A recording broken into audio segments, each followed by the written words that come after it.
স্বামী শ্বশুর মিলে ৮ বছরের বোনকে ধর্ষণের লোমহর্ষক বর্ণনা বোনের ক্ষোভে ভুগছেন সোশ্যাল মিডিয়া।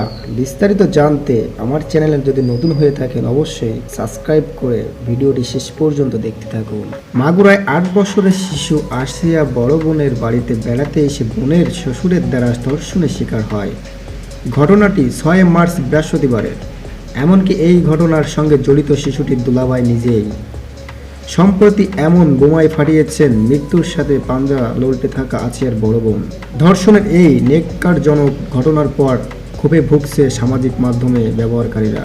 মানুষের বিবেক কতটা নিচে নামলে ৮ বছরের একটা শিশুকে এভাবে অমানুষের মতো নির্মমভাবে ধর্ষণ করতে পারে, এমন প্রশ্ন নেটিজেনদের।